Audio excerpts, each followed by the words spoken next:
Bueno, y ahora estamos llegando a la síntesis de un proyecto que llevó aproximadamente unos 6 o 7 años, que comenzó con la investigación de Blanes y se centró en la paraguaya, ¿no? Una figura súper importante. Vamos a enmarcar un poco todo esto. Cuando termino de trabajar en el museo, empiezo a pensar y a sentir sobre todo, cuando termina Proyecto Museo Líquido, cuál es el lugar de las artistas mujeres en Uruguay, cómo es el cuerpo en escena, de qué se habla cuando se habla del empoderamiento de la mujer en el arte, cuáles son los cambios que se habían producido. Y una de las cosas que aprendo en contacto con tantas obras es... primero, las pocas instancias en las que la mujer aparece en escena en el arte uruguayo, en el mundo en general, a pesar de haber mujeres súper activas, mejor dicho, en la crítica, después años más tarde en la curaduría, pero justamente la primera que gana un premio es Amalia Nieto en los años 60. Y siempre eran como en terceros y cuartos lugares, pero después también en el tema de la gestión, ¿no? Y una cosa que me importaba mucho es que hay hombres que acompañan siempre nuestros discursos, pero hay otros que institucionalmente ocupan lugares en el arte hablando de nuestros discursos, pero que no son capaces de hacerlo realmente. No estoy hablando no son capaces de hacerlo realmente, sino que lo hacen como a nivel institucional por, obligaciones particulares de las variables institucionales, pero no acompañando el discurso desde lo estético, desde lo fundacional, desde el cambio. Sin embargo, por suerte hay muy pocos hombres en Uruguay que lo hacen y también mujeres que están defendiendo ese derecho de mostrar la obra y de hablar de sus obras. En mi caso, la uruguaya tuvo que ver con un trabajo sobre los procesos intelectuales de esos cuerpos en escena, ¿no? La paraguaya fue las mujeres después de la devastación, y para mí ver cómo la trascendencia del arte tenía tan poco valor en Uruguay fue devastador. Tomar el cuerpo de la uruguaya fue como formar parte de un espacio vacío de la concepción de nuestra creación. Y ahí no estoy hablando solamente del lugar de la mujer, sino de todos los artistas.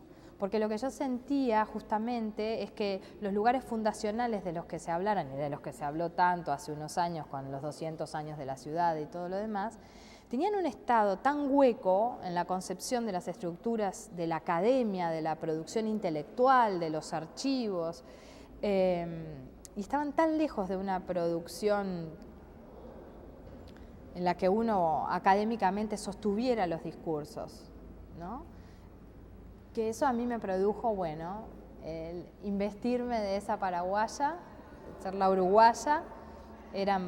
Fue un set con varias fotos. El curador, tenía 2 curadores, Fernando López Laje, Adolfo Sarmiento. Consistió eran 5 fotografías y un video. En el video, había un toro mecánico, que me acuerdo que estaba vestida de la uruguaya y lo domaba, obviamente con todas las connotaciones que tienen que ver con el poder, pero también cada cuadro, cada frame estaba constituido por ese cuerpo de esa mujer y los entrecruzamientos por ejemplo, una de las fotografías tenía una vajilla inglesa desparramada en el set, con animales disecados, y cada una de las cosas que estaba formando ese set tenía un significado particular. Por ejemplo, los animales disecados tenían que ver con el cuerpo teórico del arte en Uruguay, ¿no? Y la fijación del rol de determinadas personalidades casi inamovibles en su parecer, en su decir y en su actuar, ¿no? Entonces, para mí como que ese cuerpo en escena y esa situación me llevaba como a reflexionar por ejemplo, hay un sillón en el que estoy sentada en una forma determinada, que es una fotografía que había extraído de un libro de Barran de la época de la medicalización, que era una prostituta. Bueno, hay muchos detalles que hay en esos sets distintos que se formaron para la uruguaya.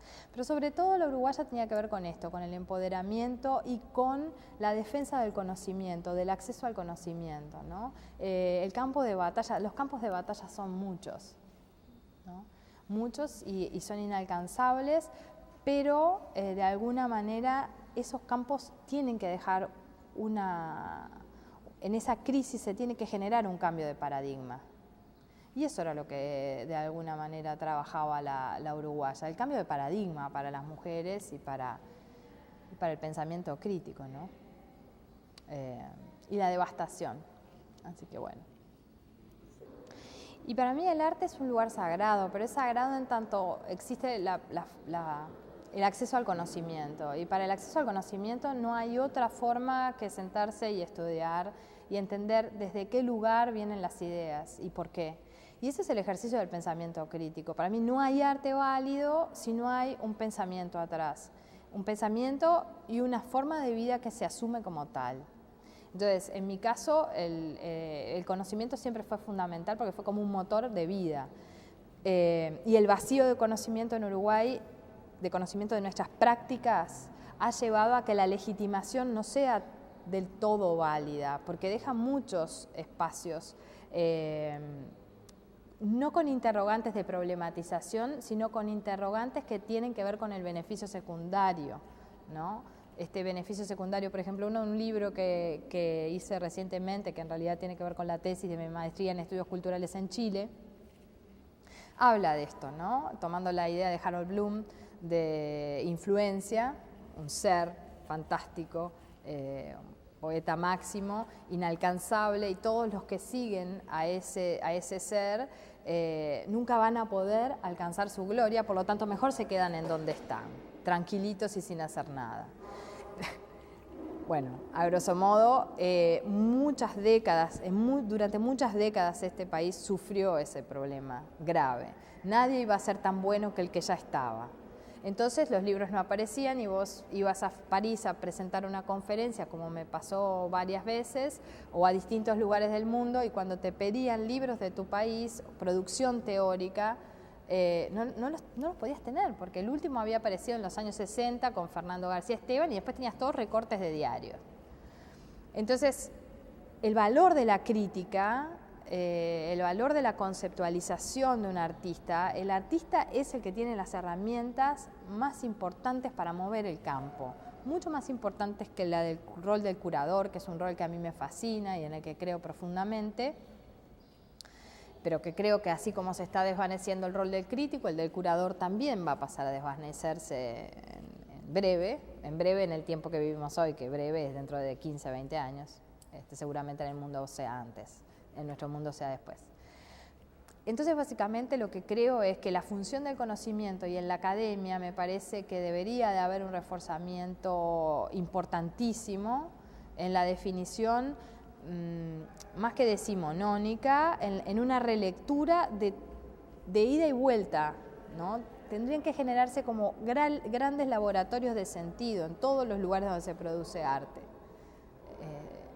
Que sea casi como que el artista pueda defender su obra en 10 segundos o en 2 horas, y que pueda defender la obra de otros, que pueda tener el deseo de pensar sobre la obra del otro, ¿no?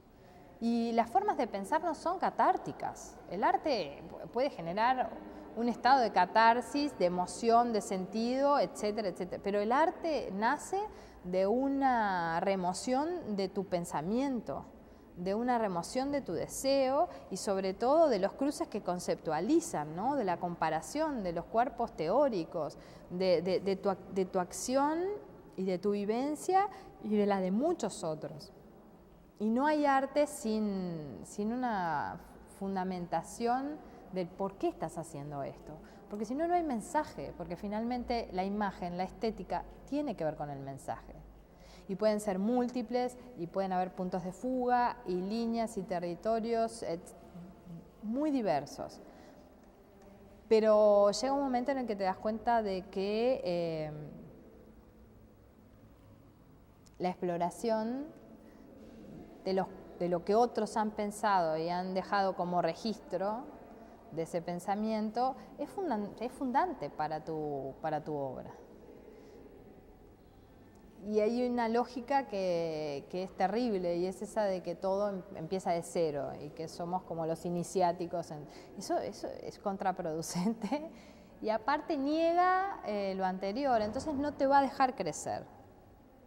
Y lo otro que necesitamos, evidentemente, son las genealogías de nuestros contextos. Entonces, para eso hay que trabajar y hay que escribir. Y todos tenemos que escribir, y todos tenemos derecho a escribir. Claro, hay que trabajar, ¿no? Bueno, y el proyecto reciente, que ya lleva 4 años, se llama De cómo las almas viajan a las estrellas, y es una plataforma que activa como otros lugares, que activa lugares de encuentro y que han sido particulares. Estoy yendo a trabajar al desierto de Atacama desde hace 4 años. El primer año fui a trabajar a la estación ALMA, que es una de las estaciones más importantes del mundo, en donde se ve nacer, se ve el origen de las estrellas, cuando las estrellas nacen. Es un laboratorio que es como un espacio súper pequeño, donde está todo el poder junto, ¿no? De convocar el origen del mundo. Es impresionante. Y a su vez, en ese desierto, que es uno de los lugares más secos también, según la NASA, es donde se encuentran las colecciones arqueológicas más importantes de América Latina, de las más importantes de América Latina.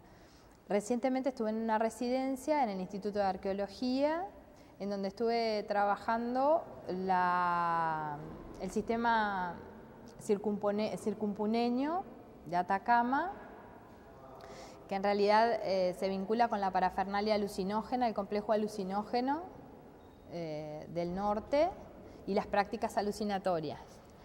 Y estuve trabajando desde el punto de vista de las estéticas y el lugar en los ceremoniales que ocupan las mujeres. Y bueno, las mujeres no ocupan ningún lugar, ¿no? Entonces estuve trabajando con las antropólogas, con las arqueólogas públicas. La arqueología pública es una cosa que para nosotros los artistas es lo máximo en este momento, es como encontrarte así con cosas reveladas, ¿no? Entonces estuve trabajando con las piezas, con todo lo que es el sistema, con todos los descubrimientos que han hecho, y en realidad, básicamente, lo que resumo de esta etapa, de esta residencia, tiene que ver con que la mayor parte de las ceremonias que se realizan, en general todas las ceremonias, siempre tienen lo heteronormativo y lo patriarcal, y que la forma de transmisión del conocimiento sigue siendo masculina, ¿no? Y bueno, trabajar eso en esos contextos que son como tan definidos y tan lejanos, para mí fue como súper importante, ¿no? Encontrar como una estética de ofrenda también, ¿no? De ofrenda a la tierra y de reconocimiento de los poderes en esos procesos, que ellos consumían determinados alucinógenos para alcanzar determinados estados alterados de conciencia, o, como hay otras teorías, de sacrificio humano, ¿no? Entonces, en realidad a mí la pregunta a la que me llevó y por la que voy a seguir trabajando es, en mi arte, que tiene que ver cuál es el acceso que tenemos las mujeres al conocimiento. Y nosotras, ¿desde qué lugar trabajamos para que otros accedan? Esa es como la pregunta en la que estoy en este momento. Concibo la curaduría como un proceso que tiene radicalidades, ¿no?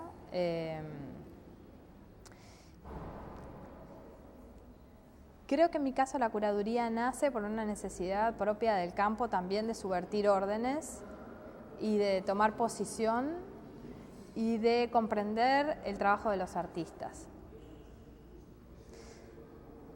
Con el tiempo, bueno, la primera exposición fue Soberbia y Pasión, justo acá en el subte municipal, apoyada por Santiago Tabela en aquel momento. Y fue un tiempo en el que en realidad uno crea, el rol del curador se crea, es un rol casi autodidacta o se define en sí mismo en el campo de trabajo, en el campo de juego. Para mí la curaduría al principio tenía parámetros muy fuertes con respecto a Pierre Bourdieu, que eran mis modelos, a George Gadamer, a la psicología institucional y a la capacidad afectiva del encuentro con el artista, ¿no? Entonces, con los años, bueno, después de Soberbia y Pasión, que fue un momento de encuentro con varios artistas y siempre interesada en trabajar a nivel transgeneracional, ¿no? Digo transgeneracional porque implica no solamente entre generaciones, sino en la esencia, ¿no? En esas filtraciones de la esencia de cada artista, de la concepción de la obra de cada artista. Entonces, para mí Soberbia y Pasión implicaba poner en escena justamente un lugar afectivo y también el intercambio a nivel teórico entre los artistas y el proceso como laboratorio, el proceso de la curaduría como un espacio de experimentación. Sobre la curaduría, en realidad pienso que la curaduría es un emergente de la situación muchas veces de lo alternativo y lo más radical del campo y de lo extremadamente institucional. Creo que tiene un perfil totalmente también, en mi caso, autónomo. Solo hago lo que quiero en arte, no necesito el aval de la institución. Me parece que es un espacio de libertad para trabajar con los artistas e intercambiar.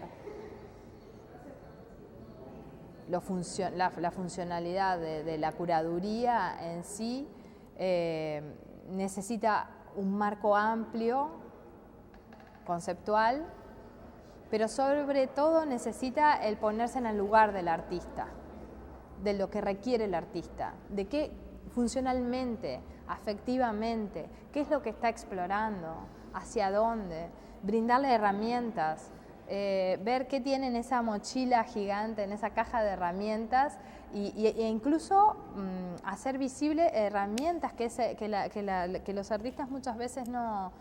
Cuando uno está haciendo arte, porque nos tocan estas 2, 3, 4 roles a veces en este campo que hemos tenido, no las podés ver, porque estás muy cerca de tu objeto de deseo, de tu objeto de estudio, del objeto a desarrollar. Entonces el curador en este momento tiene esa función. Aparte de que tiene una función que es la de poner en palabras, en un contexto distinto, tus palabras como artista. Y ampliar esa zona de conocimiento que tiene el artista, generar tensiones, hacer que ese campo de fuerza se tensione cada vez más para sacar lo mejor. Y bueno, me parece que hasta el artista tiene una función de coach, si se quiere, ¿no? Ahora hace un tiempo que estoy en esto de la docencia y del trabajo, haciendo una producción que llamo Sesiones de Arte, que no las publico, son como cerradas, y disfruto muchísimo ese momento, ¿no? Que es el diseño del proyecto, el pensar el proyecto, el ponerlo en escena, en funcionamiento. ¿Quiénes van a ser los agentes que trabajen sobre eso, contigo? ¿Desde qué lugar? ¿Cuál es el perfil de toda la gente que trabaja en Uruguay que puede acompañar mejor esa situación de tu proyecto? Que por supuesto no siempre soy yo la que va a hacer, sino que hay muchos agentes, ¿no? O por lo menos hay agentes que son muy válidos en eso, ¿no? De pensar, de acompañar, Me parece que el próximo ejercicio en el campo del arte para los curadores tiene que ver con transmitir el poder de delegar acciones y que esas acciones se concreten, ¿no? Y de escribir. Eso es lo que tenemos que hacer, dejar memoria escrita, pero no memoria repetitiva, sino memoria que conmocione. Ese es el rol.